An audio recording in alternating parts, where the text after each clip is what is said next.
नमस्कार विद्यार्थियों। आज हम देखेंगे संधारित्र में संचित ऊर्जा। संधारित्र में संचित ऊर्जा की गणना करेंगे। ठीक है, तो ऊर्जा क्या होता है? ऊर्जा होता है आपका, ऊर्जा मतलब होता है कार्य करने की क्षमता। ठीक है, तो यहाँ पे कौन करेगा कार्य? संधारित्र करेगा कार्य। कार्य करने की क्षमता को ही हम ऊर्जा कहते हैं। ठीक है, तो यहाँ पे कौन करेगा कार्य? संधारित्र करेगा कार्य। क्या कार्य करता है संधारित्र? आवेशों को संचित करके रखता है, आवेशों को स्टोर करके रखता है। ठीक है, तो जो संधारित्र होता है, संधारित्र को आवेशित करने में कुछ न कुछ कार्य करना पड़ता है। यही कार्य संधारित्र में विद्युत ऊर्जा या फिर विद्युत स्थितिज ऊर्जा के रूप में संचित होता है ना। यदि हम मान के चलते हैं कि संधारित्र की धारिता C, जैसा हम मानते आ रहे हैं संधारित्र की धारिता C है, और उसे Q आवेश देने पर वह उनके दोनों प्लेटों पर V विभवांतर उत्पन्न हो जाता है। तो यहाँ पर Q बराबर क्या हो जाएगा? CV हो जाएगा। इसको हम पहला समीकरण ले लेते हैं। और चूंकि संधारित्र को आवेशित करने की प्रक्रिया में आवेश को दूसरे प्लेट से पहली प्लेट में स्थानांतरित करना पड़ता है ना, तो संधारित्र में आवेशन की प्रक्रिया आवेश को दूसरे प्लेट से पहली प्लेट में लाने तक किया गया कार्य के बराबर होता है। और संपूर्ण आवेश को एक प्लेट से एक साथ दूसरी प्लेट से पहली प्लेट में स्थानांतरित नहीं कर सकते, है ना। ऐसा माना जाता है कि आवेश को छोटे छोटे भाग में दूसरे प्लेट से पहली प्लेट में स्थानांतरित करते हैं। क्योंकि संधारित्र क्या होता है? दो चालक प्लेटों से मिलकर बना होता है। इस प्रकार से इसको x माने थे, इसको y माने थे। ठीक है, और इन चालक प्लेटों में से पहली प्लेट को हम प्लस Q आवेश देते हैं, जिसके कारण इसके समीपवर्ती तल पर प्लस Q आवेश तथा चालक y के आंतरिक तल पर माइनस Q आवेश क्या हो जाता है? प्रेरित हो जाता है। इसको प्लस Q आवेश देने पर इसको मान के चलते हैं, एक पहली प्लेट को हम प्लस Q आवेश दे देते हैं। ठीक है, तो इस प्लस Q आवेश के कारण यहाँ पर माइनस Q आवेश प्रेरित हो जाएगा दूसरे चालक प्लेट Q पर। चूँकि ये इसमें माइनस Q आवेश प्रेरित हुआ है, तो यह दूसरे प्लेट Y जिसमें माइनस Q आवेश प्रेरित हुआ है, इसके कारण भी पहली प्लेट पर प्रभाव पड़ेगा। अर्थात जब हम इसको प्लस Q आवेश दिए हैं तो यहाँ पर माइनस Q आवेश प्रेरित हो जाता है। ये आवेशित चालक है, ये अनावेशित चालक है। अब ये भी आवेशित हो जाता है इसके कारण। तो इस जो दूसरी चालक प्लेट जो आवेशित हुआ है, यह भी पहले चालक प्लेट को आवेशित करने का प्रयास करेगा। ठीक है,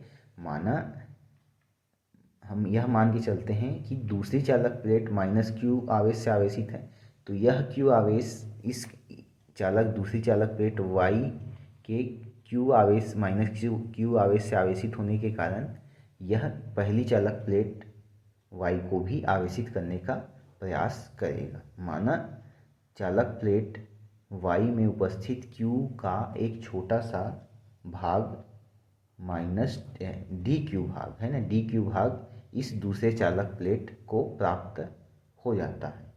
ठीक है, तो जैसे जैसे यहाँ पर प्लस Q आवेश देते जाएंगे, वैसे वैसे यहाँ पर माइनस Q आवेश प्रेरित होते जाएगा। और इस माइनस Q आवेश के कारण पहली चालक प्लेट पर भी आवेश स्थानांतरित होते जाएगा, पहुँचते जाएगा। ठीक है, तो किसी क्षण पर है ना, किसी क्षण पर हम इस पहली प्लेट को Q आवेश देते हैं, तो दूसरे प्लेट पर माइनस Q आवेश उत्पन्न हो जाता है। तो इस स्थिति में विभवांतर, दोनों प्लेटों के बीच विभवांतर इस अवस्था में है ना, इस स्थिति में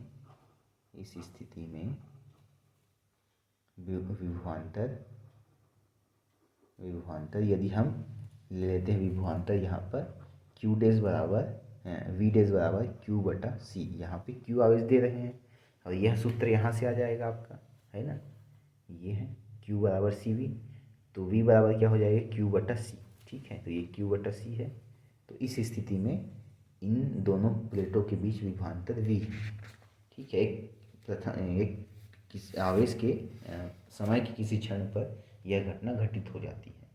माना इसी क्षण पर एक अतिरिक्त आवेश है ना, यहाँ से एक अतिरिक्त आवेश Q का एक छोटा भाग DQ आवेश क्या हो जाता है? पहली प्लेट से निकलकर दूसरी प्लेट में पहुंच जाता है, स्थानांतरित हो जाता है। तो इस प्रक्रिया में किया गया कार्य, ठीक है, किया गया कार्य,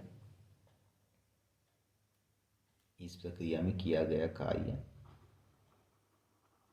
किया गया कार्य हो जाएगा एक सूक्ष्म कार्य डी डब्ल्यू बराबर हो जाएगा आपका V dash upon D Q, है ना। ये कहाँ से आएगा, ये आया है सूत्र से यहाँ पे, है ना। विभवांतर क्या होता है, विभव, है ना, किसी एकांक धन आवेश को अनंत से विद्युत क्षेत्र के किसी बिंदु तक लाने में किया गया कार्य, है ना। इस सूत्र से यह हम लिख सकते हैं ना। तो इसको तो ये गुना करेंगे तो W बराबर हो जाएगा V इंटू क्यू। इस सूत्र से यहाँ पर मैंने लिख दिया है ये किया गया कार्य इस स्थिति में, ठीक है, इस अवस्था में। तब यहाँ पर Q डैश का मान यहाँ पे रख देते हैं। समीकरण इसको 1 माने हैं, इसको 2 मान लेते हैं, इसको 3 मान लेते हैं, ठीक है। तब यहाँ पर V डैश का मान यहाँ पर हम रख देते हैं। तो किया गया कार्य हो जाएगा यहाँ पर डी डब्ल्यू बराबर क्यू बटा सी और ये डी क्यू, ठीक है। अतः संपूर्ण आवेश, है ना, यहाँ पर प्लस क्यू आवेश दे देते हैं। तो संपूर्ण आवेश प्लस क्यू आवेश की स्थिति में संपूर्ण आवेश को दूसरी प्लेट से पहली प्लेट तक लाने में किया गया कार्य, है ना। अतः संपूर्ण आवेश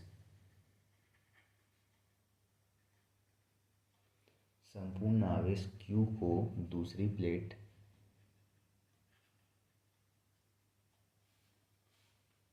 से पहली प्लेट तक लाने में किया गया कार्य, है ना। तो इसका हम क्या कर देंगे, समाकलन कर देंगे, समीकरण 4, ठीक है।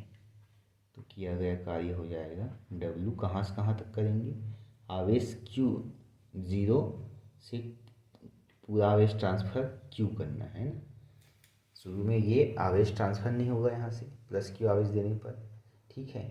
जब प्लस Q आवेश देंगे तो यहाँ भी माइनस Q आवेश प्रेरित हो जाएगा। इस आवेश के कुछ भाग के कारण यहाँ भी डी क्यू भाग यहाँ स्थानांतरित हो जाती है। तो जैसे जैसे यहाँ पर आवेश की मात्रा बढ़ती जाएगी तो संपूर्ण आवेश Q को 0 से Q तक ले जाएंगे।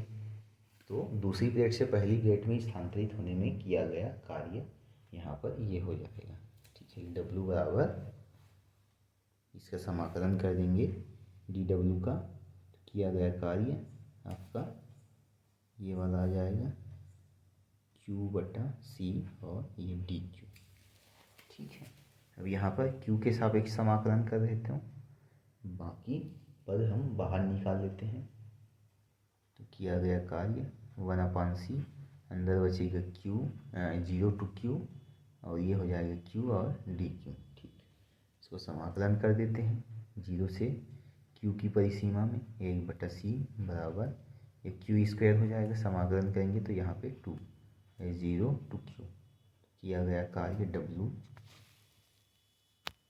बराबर 1/c और ये हो जाएगा आपका कैपिटल Q बटा 2 माइनस ये 0/2, ठीक है। तो 0 हो जाएगा तो अपने पास बचेगा क्या, W बराबर Q स्क्वायर बटा 2c, ठीक है।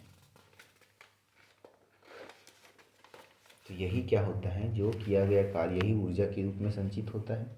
तो ऊर्जा U बराबर हो जाएगा 1/2 Q स्क्वायर बटा c, ठीक है। परंतु क्या होता है Q बराबर CV, तो इस मान को यहाँ पे रख देंगे तो संचित ऊर्जा 1/2 Q की जगह CV रखेंगे तो Q स्क्वायर V स्क्वायर हो जाएगा यहाँ पर C। तो ऊर्जा आ जाएगी U बराबर 1/2 इंटू एक C कट जाएगा, यहाँ पे C बचेगा और ये V स्क्वायर, ठीक है। तो ये तो इसका एक रूप हो गया, ठीक है, ऊर्जा का, संचित ऊर्जा का एक रूप। और दूसरी स्थिति में हम यहाँ पर क्या रख सकते हैं, पुनः C बराबर यहाँ से Q बटा V। तो U बराबर हो जाएगा 1/2 Q बटा V इंटू V, ठीक है, V स्क्वायर। तो U बराबर हो जाएगा 1/2, V कट जाएगा तो QV, ठीक है। तो इस प्रकार से हमारे पास संधारित्र में संचित ऊर्जा का मान U बराबर 1/2 QV, और ये दूसरा यहाँ पर 1/2 U बराबर 1/2 CV की घात 2, ये ऊर्जा प्राप्त हो गई, संचित ऊर्जा, और एक ऊर्जा का मान ये है। तो यहाँ पर विभिन्न हम 3 समीकरण देख रहे हैं, ये। तो ये 3 समीकरण संधारित्र में संचित ऊर्जा को प्रदर्शित करता है, ठीक है। तब तक के लिए धन्यवाद।